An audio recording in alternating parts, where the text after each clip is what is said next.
Bienvenidos a Costa Rica. This small Central American country might look modest on a map, but it's a giant when it comes to natural beauty and adventure. With its rugged mountains, misty cloud forests, vibrant rainforests, and pristine beaches, this country is an adventure seeker's paradise. Costa Rica is a land of incredible biodiversity, breathtaking landscapes, and endless exploration. There's no shortage of popular tourist spots and hidden gems to explore all on your own.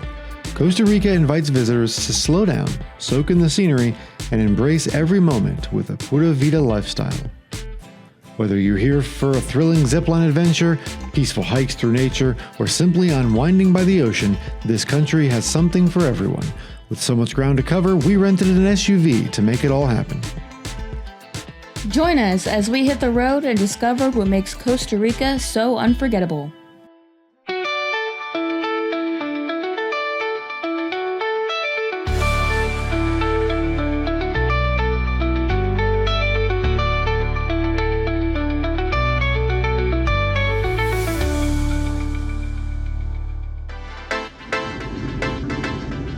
On this trip, we wanted to make the most of our time in Costa Rica by covering as much ground as possible.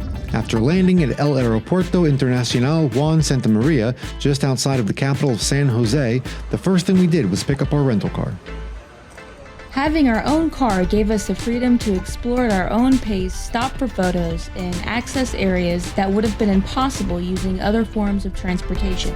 With all of our gear packed, we were ready to hit the road and start our adventure.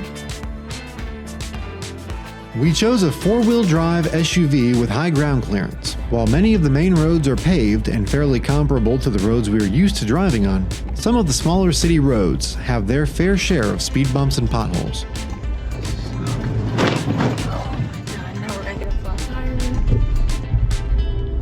We also knew there would be some places we wanted to visit that would only be accessible via unpaved or gravel paths.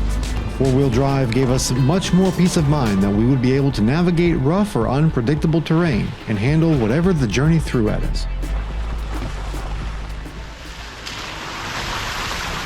From the area of Alajuela, we drove north into a mountainous area between two volcanoes before turning west to get to our first stop about 75 miles away. As soon as we left the rental car lot, we experienced light but steady rain that lasted most of the drive. We visited in January, which is typically considered part of the dry season. However, throughout our trip, it was anything but. During our visit, the mornings generally started off sunny, with rain coming in the early afternoon. A few people we met told us so much rain in January was out of the ordinary. The mountain range that runs up the center of the country acts as a barrier that keeps rain clouds from passing. As a result, there are several beautiful cloud forests that stay wet nearly year-round and are shrouded in the constant mist that gives them their name. Luckily for us, the rain did not spoil our plans, since our only objective for the day was to get to our hotel and settle in.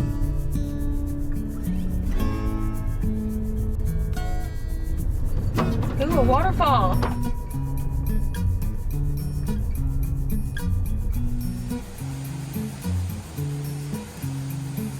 After a quick pit stop to check out a waterfall along the way, we made it to La Fortuna, a town that is known for its outdoor adventure activities, wildlife viewing, especially for sloths, and its proximity to the stunning Arenal volcano. During our visit, the summit of the volcano was always covered in clouds, so we never got to see the top. Nonetheless, this area was beautiful. We only stayed here for a few days, but we had plenty of excursions to choose from. There is plentiful hiking, ziplining, whitewater rafting, horseback riding, and to top it all off, the area is rich with volcanic hot springs to wind down after a long day of excitement. We stayed at a lodge that offered individual cabins and access to a hot springs pool on site. The grounds of our resort were well landscaped with beautiful tropical plants. After checking in, we braved the rain and finally made it to our cabin to settle in and dry off. Oh, sweet, it's nice. Look how clean this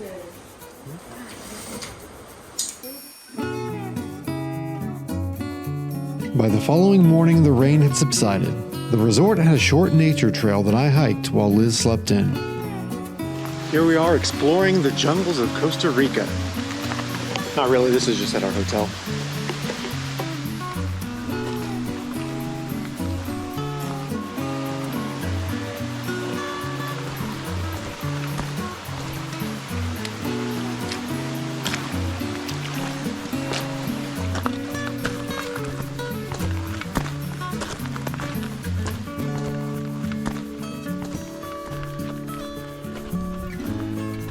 After my solo hike, I returned to the cabin to pick up Liz. We walked to the on-site restaurant to get a complimentary breakfast. We then decided to try out the hot springs, and they definitely lived up to their names. Oh yeah, we gotta go in here. There were 3 pools, each with a slightly lower temperature than the last. We found the middle pool just right and soaked in the mineral water for a while. What are these called? Hot springs. How do you say it in Spanish? Español. While relaxing in the hot springs, we enjoyed the lush surroundings of vibrant greenery and the soothing sounds of the rainforest around us.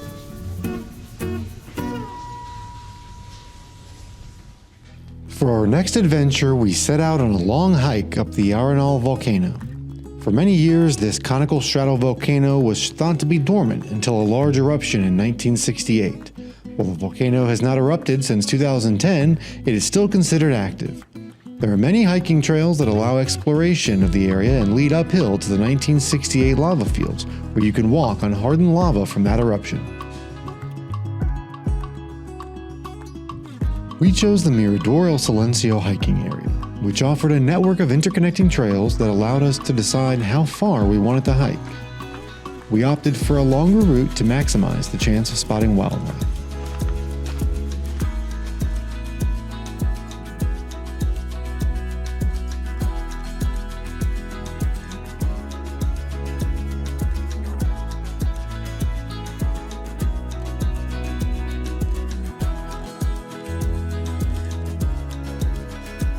The path was steep and narrow at times, but beautiful nonetheless.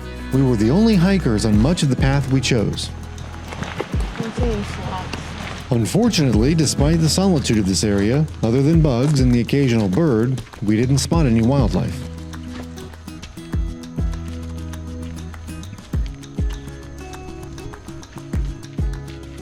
We made it out from the forest and into a clearing from where we could see our final destination, a scenic overlook higher up on the volcano. Yeah, it looks a little far away. I hope we're not going up there. I think we might be actually.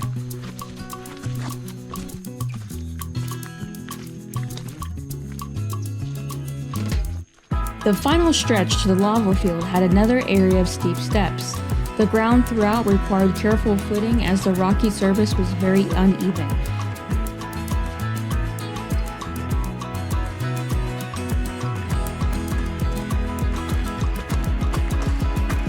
You want to take a break? Okay.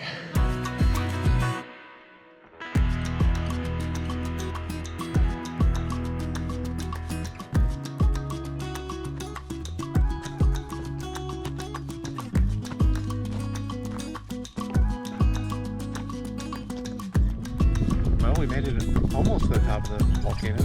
Almost.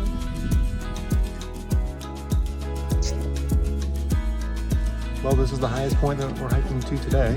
Thank God. There's always tomorrow. I don't think so.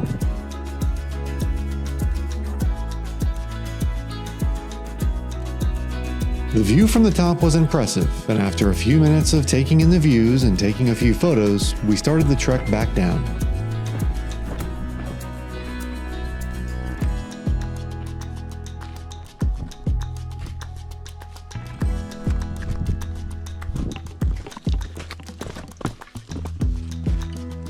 For the final leg, we were able to take a shortcut down a steep yet paved roadway back to our starting point. I would like to have seen a sloth. After our strenuous hike, we stopped for an early dinner at a nearby steakhouse.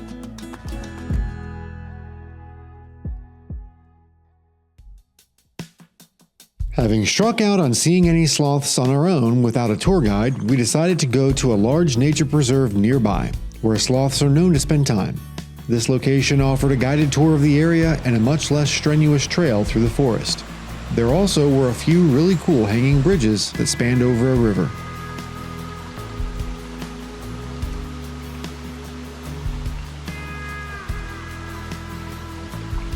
Our tour guide was friendly and knowledgeable and brought a spotting scope to show us the wildlife she found. She definitely had a keen eye to spot animals high up in the trees, and sure enough we saw plenty of wildlife such as snakes, birds, and of course sloths. These three-toed sloths spend nearly their entire lives in the treetops, lazily munching on leaves and barely moving at all. Their fur grows algae, giving them a natural greenish tint that helps them blend into the rainforest. This also leads to plenty of insects living in sloth fur, so sloths tend to itch themselves regularly. With their slow metabolism, sloths sleep most of the day and only come down from the trees about once a week. While on the tour, we also saw a wide variety of birds, including small hummingbirds, broad-billed motmots, white-throated magpie jays, and plenty of large turkey vultures. Finally, having achieved our goal of seeing a sloth, it was time to head out from La Fortuna and head to our next stop, the beach. This leg of our trip was about 110 miles, and it took us on a winding road alongside Lake Arenal, the largest lake in Costa Rica, which is located on the western side of the volcano. This lake is popular for its water sports, including windsurfing and kitesurfing during the windier months. After a few shortcuts on smaller and unpaved roads, we made it to Highway 1, a major limited-access thoroughfare that comprises northern Costa Rica's segment of the Pan-American Highway. This roadway was much like driving on a U.S. interstate highway, and it was a welcome change of pace from the slow-going, bumpy back roads and winding mountain roads we encountered earlier in our journey. What do you think? Very beautiful. Yes. Our next stop was in the Guanacaste province on Costa Rica's Pacific coast. On the way, we stopped at a bluff overlooking the ocean for some photos of the beach and some rocky islands nearby. But before checking the beach out up close, we needed to check into our accommodations for the next few nights, a villa perched high up on the mountainside a short drive from the coast.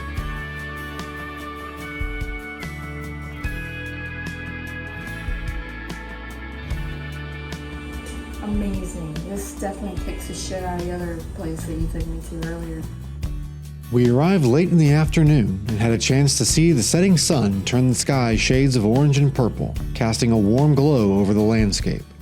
We had a beautiful panoramic view of the mountains and the sunset. We couldn't see the beach or hear the waves from here, but we knew the ocean was just beyond the hills. Eager to reach the ocean before dark, we set out from our villa and drove toward nearby Playa Matapalo. Despite encountering moderate traffic on our route, we arrived just in time to catch the last light of the day. Well, we finally made it to the Pacific Ocean. By the time we arrived, the daylight had nearly disappeared, leaving just enough light to see the waves rolling in against the dark sand. This was our first up-close experience with Costa Rica's Pacific coast. The following morning, we were up bright and early to head to the beach. This time, we ventured further off the main road, navigating steep, unpaved dirt paths that wound up and over the hills.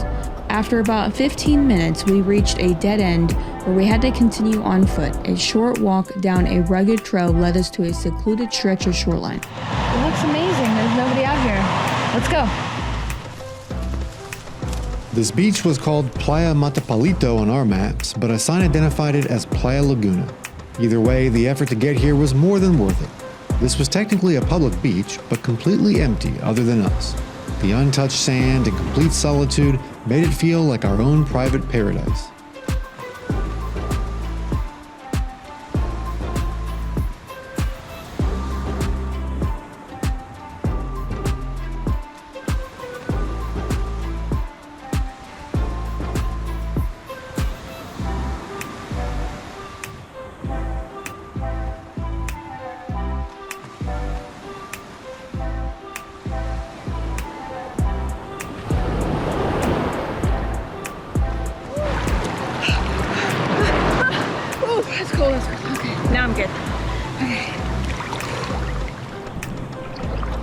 Hey,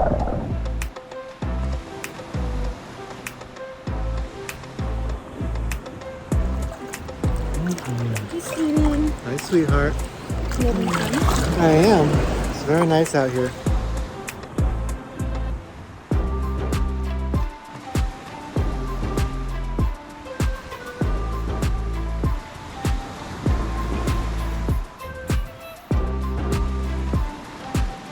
Ooh, what'd you find? Look. Look at him. He's like, I don't know what to do. There you go. Be free. That's cool.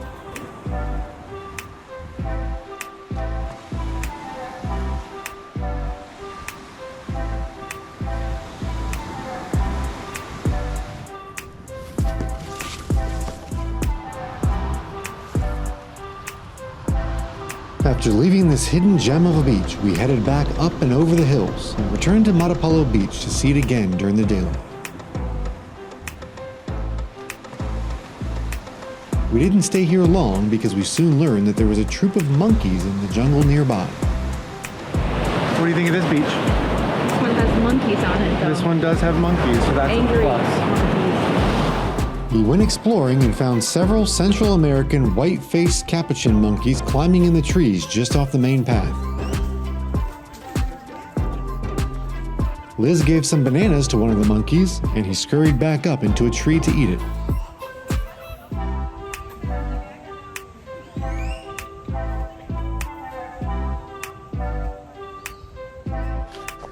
We then ventured deeper into the forest to find more monkeys, and more we did find.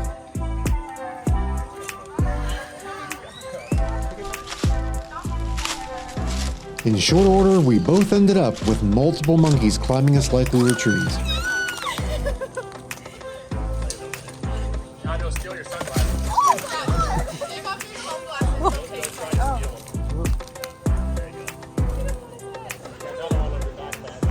Oh, jeez.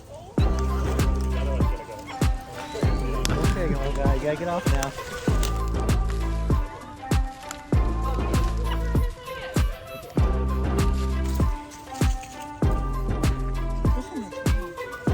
What's he doing? Oh no.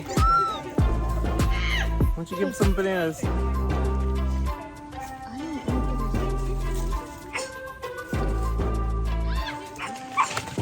The monkey started to seem a bit agitated, so we made like a banana and split. Oh, he's trying to take a shit. He's pissed. He's trying to take a shit. He's trying to get... After leaving Matapalo Beach, we drove to the Playas del Coco for our next adventure.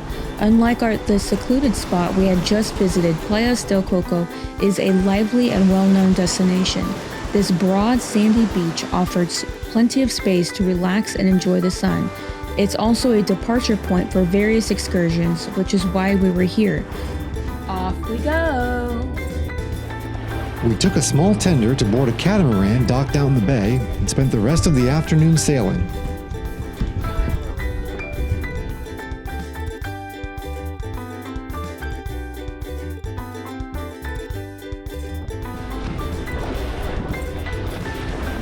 After setting off, we cruised alongside the scenic coastline.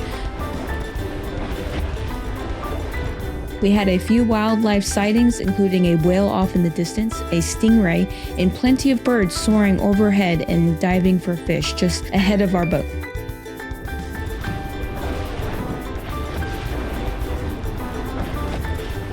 After sailing for about an hour, we arrived at a small secluded beach on the Papagayo Peninsula, where we anchored for snorkeling. Oh, we're going together. Oh, we are? Yeah. All right. Ready? No. 3, 2, all right, wait, hang on. On jump. So 3, 2, 1, jump. And I'm not gonna push you. Please don't. And don't make me go by myself. All right.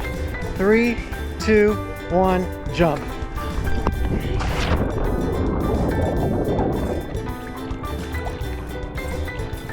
Sorry. Ready? Yeah.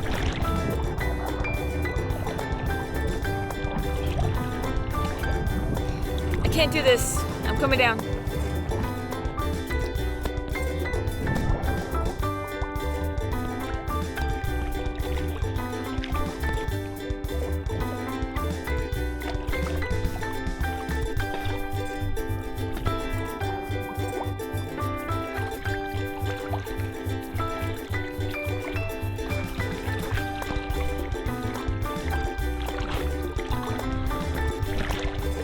The water was not the clearest for snorkeling, but we were still able to see fish darting around the coral and sea urchins below.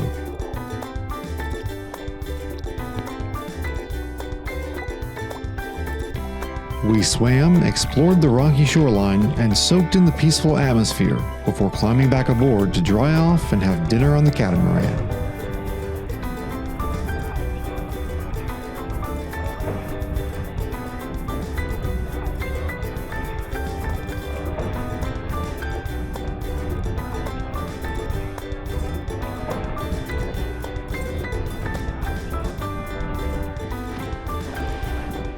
As the sun began to creep lower in the sky, we sailed back towards Playas del Coco, enjoying the warm breeze, the rhythmic sound of the waves, and the incredible view of the coastline bathed in the golden light.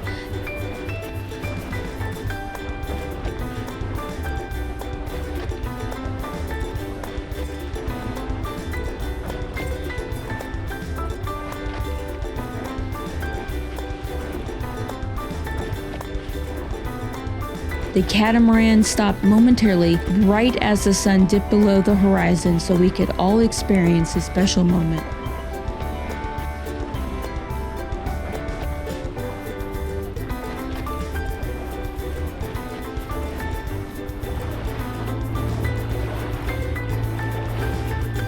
The following morning, we set out on the next leg of our journey.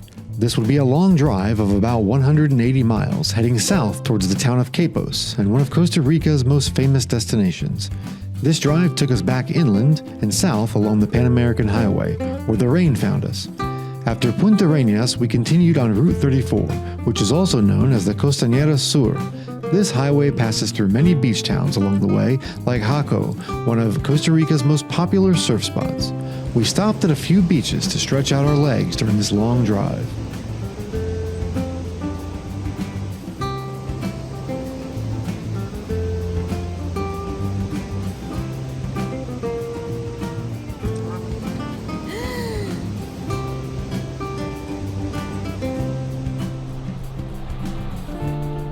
As we neared Quepos, the landscape became even greener, with towering groves of palm trees and dense jungles lining the roadside. Finally, after several hours on the road, we arrived at our hotel just after dark. The hotel we stayed at was nothing spectacular, but it was less than 100 feet from the entrance to our next adventure. Manuel Antonio National Park is known for its stunning beaches and diverse wildlife. The two main beaches sit opposite one another, separated by a narrow strip of land that makes this area particularly unique. The park is closed on Tuesdays. Tickets are timed for entry and can only be purchased online in advance from the official government website for $16 for adults and $5 for children. We purchased tickets the day before, and there were plenty, but we were told they do sell out quickly during busy seasons. We arrived as soon as the park opened at 7 a.m., so we were the first visitors at both beaches. However, the crowd started building by about 9 a.m.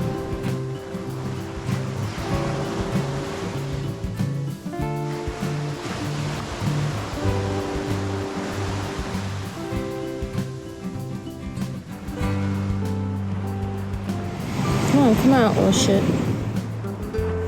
Don't bite me. Don't fucking bite me.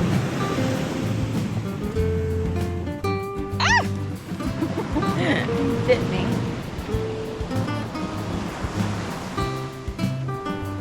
The beaches inside the park were some of the most beautiful we saw on this trip, with picturesque white sand and turquoise water. It was a great place to relax, swim, and soak in the sun. This is Playa Manuel Antonio. What a beautiful beach.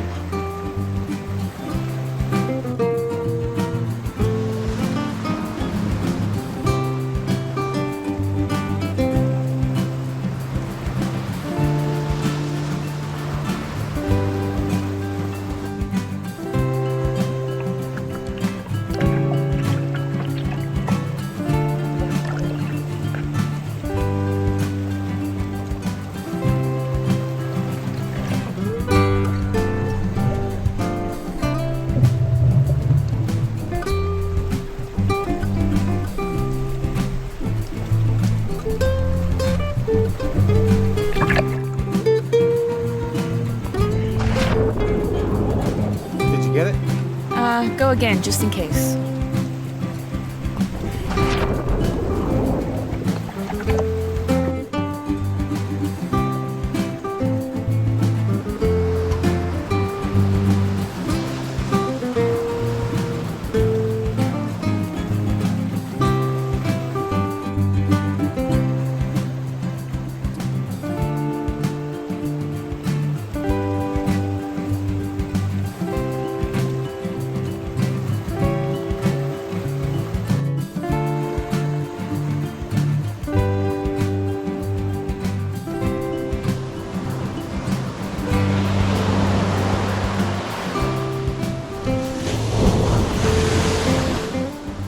We were more interested in the beaches, but there are plenty of nature trails in the park, and you can hire guides to take you on a wildlife tour. I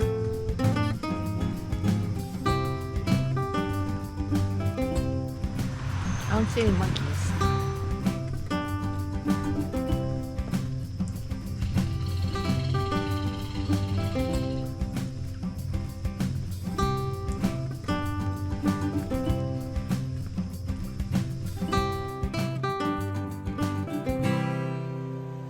Outside the park, the wildlife was just as abundant. At the public beach, we spotted an iguana sunbathing on a rock outcropping, and we ran into more monkeys in the trees nearby.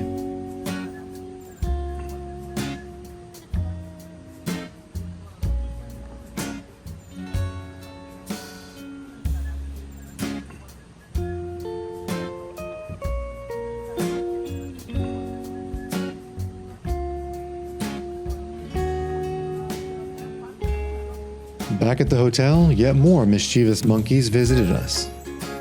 And one was even bold enough to steal sugar packets from the coffee bar. The wildlife here was unbelievable. You're practically guaranteed to see something cool.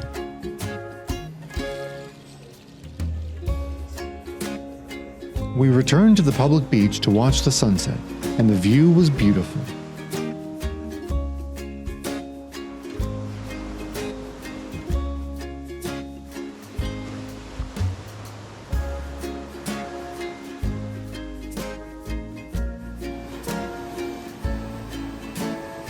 As the sun disappeared below the horizon, the sky was set ablaze with vibrant hues of orange and purple reflecting off the wet sand. For our next adventure, we visited a small family-owned farm for a horseback ride through the forest, one of the most scenic ways to explore the area. When we stay on the horses, we get out there and use the river down. 1, 2, 3, up. Quieren ir a la derecha, a la izquierda, jalan a la izquierda. Si quieren ir a la derecha, jalan a la derecha. You understand? After a quick safety briefing, it was time to get on our horses.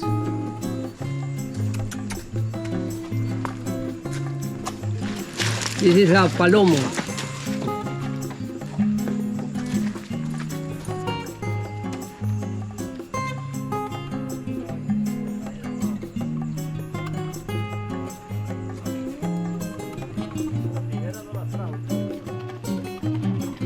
We followed a trail that took us back and forth across a shallow river.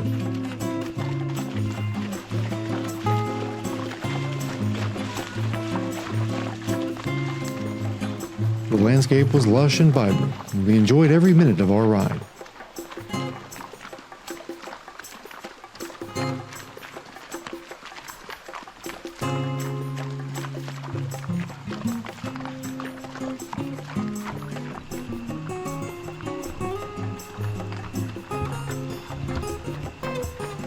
The trail led us to a series of cascading waterfalls, each one more beautiful than the last.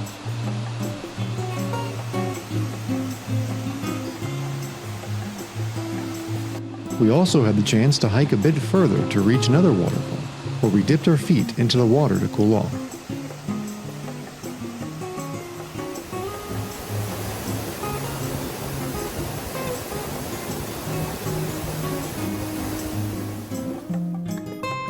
After spending some time by the falls, we returned to our horses and rode back to the farm for lunch.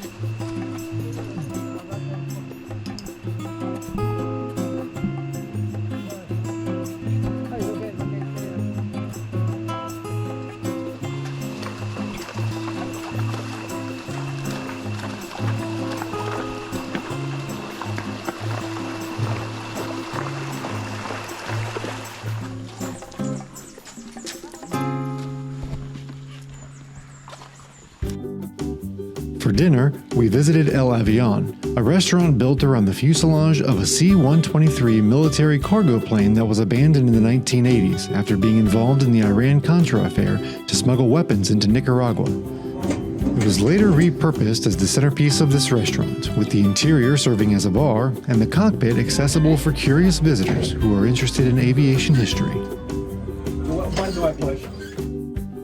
The restaurant is perched above a jungle area, with plenty of wildlife nearby.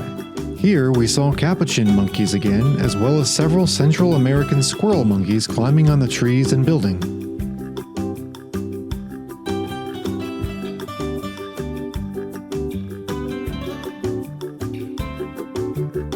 For one last adventure before leaving the Manuel Antonio area, we visited the zip coaster Canopy zipline for an adrenaline rush.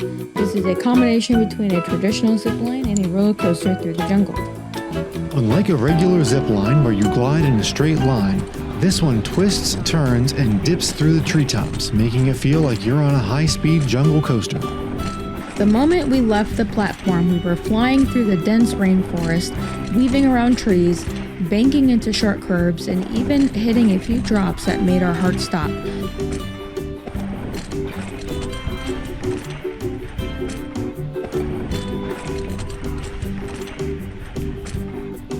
The experience was a perfect mix of thrill and scenery.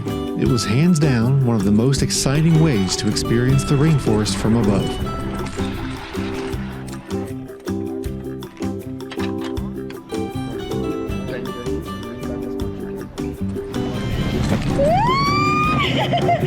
Oh my god!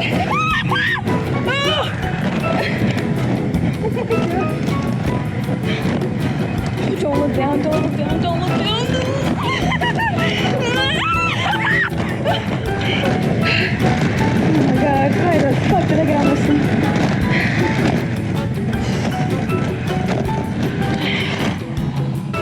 Hola. That was fun. After leaving the Manuel Antonio area, we headed south for the shortest leg of our trip, just 40 miles. Our final stop on the coast was in the Bahia Ballena district, one of Costa Rica's most beautiful and unique coastal areas. This region gets its name not only because humpback whales migrate to the warm tropical waters off the coast here during winter months, but also because of its distinctive whale tail-shaped sandbar known as the whale's tail. This is a natural sandbar that extends out into the ocean, forming the shape of a whale's tail when viewed from above. We stayed at a villa a few miles north of Uvita that offered beautiful views of the area.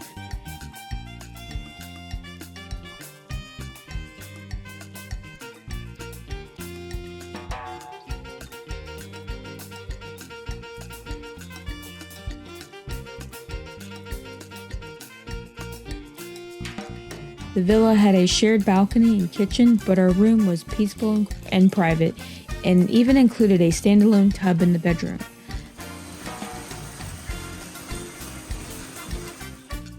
The listing mentioned a private beach nearby, but after an arduous hike down the trail, we found only a small rocky coastline.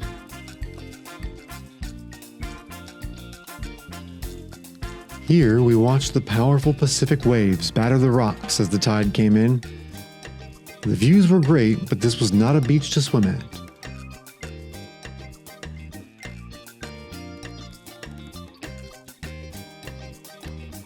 Still, we had a good time exploring the rocks for a while before heading back up to the villa.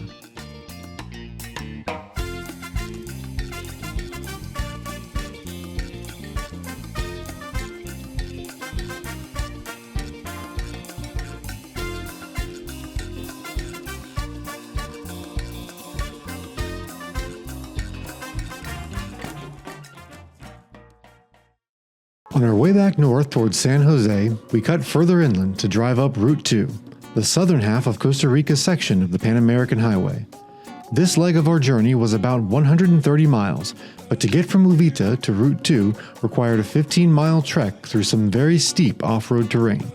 There were alternate routes available to avoid this, but we're always up for an adventure. This route required 2 shallow river crossings and took us to an elevation of about 3,000 feet before descending back into a valley.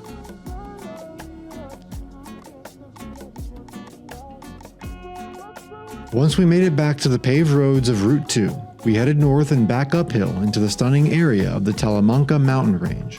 This route took us up and over the Cerro de la Muerte, or Mountain of Death. This summit marks the highest point of the Pan American Highway at nearly 11,000 feet in elevation.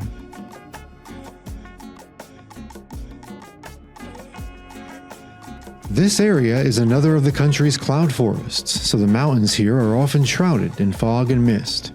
This was the case during our drive, and we were not able to see much from any of the scenic spots along the way. Nonetheless, the foggy mountain drive was peaceful and beautiful. Most of this section of our drive included winding 2-lane mountain roads and heavy fog, so we made sure to be extra careful on the sharp curves. We made it down from the mountains as the sun began to set, and drove through Cartago and the outskirts of San Jose. We stopped for a quick car wash to get rid of the mud from our off-road adventures. We spent our last night in Costa Rica in Alajuela, a short distance from the airport. This hotel was beautiful but cheap, so we opted for a honeymoon suite that did not disappoint. It included a wide balcony to watch the sunrise in the morning.